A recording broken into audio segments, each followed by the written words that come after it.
Hi, my name is Kelsey Hood, and I would like to introduce my audience.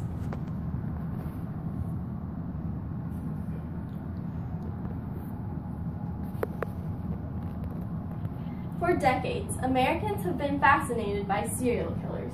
For example, Ed Gein, who is perhaps one of the most famous serial killers in American history, even though he was only convicted of one murder.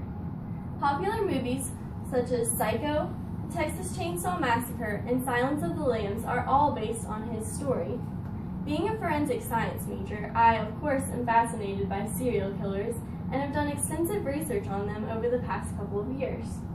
I, along with many others, have found that there are many similarities in famous serial killers like Ted Bundy, Jeffrey Dahmer, and Ed Gein, similarities in their lives and killing careers. We must first examine each serial killer individually before we can draw any similarities between them. The first killer I would like to tell you about is Ted Bundy.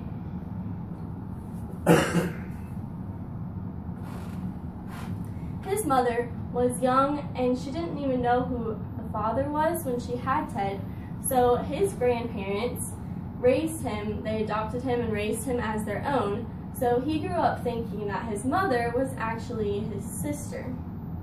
His grandfather was, well, who he thought was his father, was mentally unstable and often abusive. He had no friends, and in an interview later in life, he said that he didn't understand what made people attractive to each other, and he didn't understand why people wanted to be friends, so he had no motivation to make any friends whatsoever. Before he started killing, he had a normal life. He fell in love in college with his girlfriend, and he would often exaggerate his accomplishments to make him seem more impressive to her. And when she realized that he wasn't husband material, she broke up with him, and this devastated him, and he started drinking excessively. Things that led to the killings. He was depressed, and he felt alone. He had an obsession with hardcore pornography, and he misused alcohol. His first crime was when he broke into an apartment and sexually assaulted a female college student. A month later, he raped and murdered another student. He became obsessed with the killing after this first time, and he couldn't stop.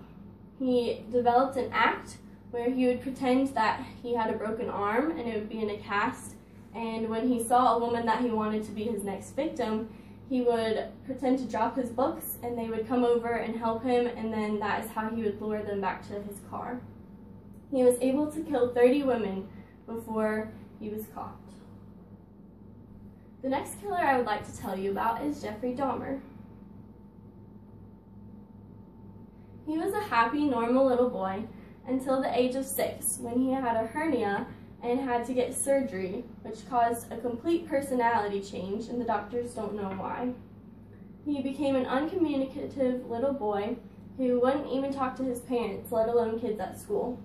And his parents said that when he woke from the surgery, he had a blank look on his face, and that never went away. It stayed with him the rest of his life. In 6th grade, he started collecting and dissecting roadkill, and his obsession with death started in the 9th grade when he dissected a pig for a class at school, and he decided to take it home to do further studies on it. There was always a tension in his family, and he could sense that ever since he was a little boy. And in an interview later in life, he said that that was the reason why he didn't want to talk, because he didn't want to get involved in a family argument. Before he started killing, at the age of 18, his parents got divorced. They both moved out of the house, and so he lived by himself. He started drinking excessively and was even kicked out of military camp because they said he was an alcoholic. He had an obsession with death and torturing animals, which continued, but he also dreamed of mutilating men. The things that led to the killing were depression. He also felt alone. He had an obsession with violence, sex, and death, and he also misused alcohol. the killings. He picked up a hitchhiker one day named Stephen Hicks, and they had a short relationship when he asked him to come back to his house for dinner. He lived with him for a while, but Dahmer sensed that he was going to leave him, and he knew that if he did that, he would feel lonely again. So instead of allowing him to just leave, he killed him with a barbell and then ate him. Dahmer was a necrophiliac and cannibal and was able to kill 17 men before he was caught. The final serial killer I would like to share with you is Ed Gein. In his childhood, he had a domineering mother who was very religious, and she didn't want him or his brother Henry making any friends, so she would keep them busy on their 160-acre farm, and she often verbally abused them, saying that they weren't going to amount to anything and they were going to be just like their alcoholic father. And schoolmates often made fun of him because he was shy and didn't have any friends. Ed had a very traumatic 5-year period in his life. First, his father died, which wasn't too traumatic to him because he wasn't very close with his father since he was an alcoholic.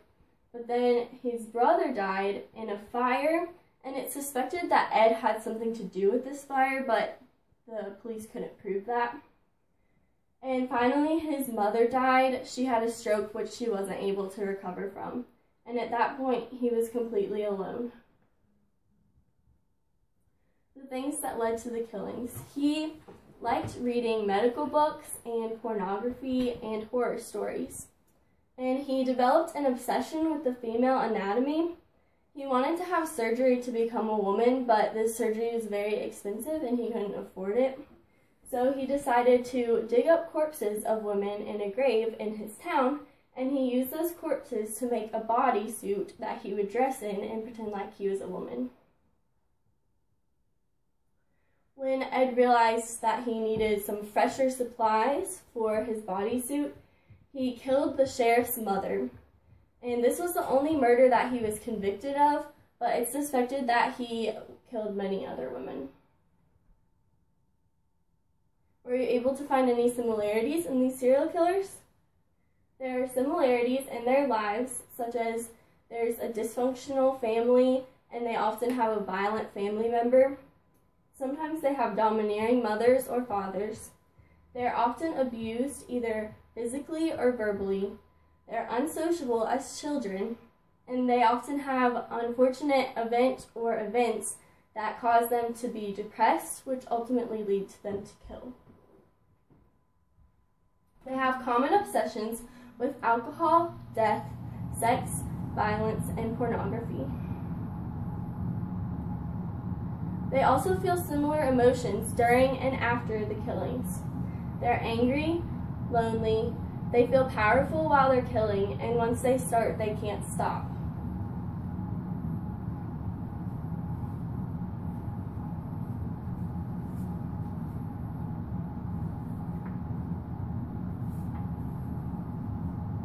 I found a quote that is very appropriate for this situation by Carl Jung. "The healthy man does not torture others. Generally, it is the tortured who turn into the torturers." Thank you.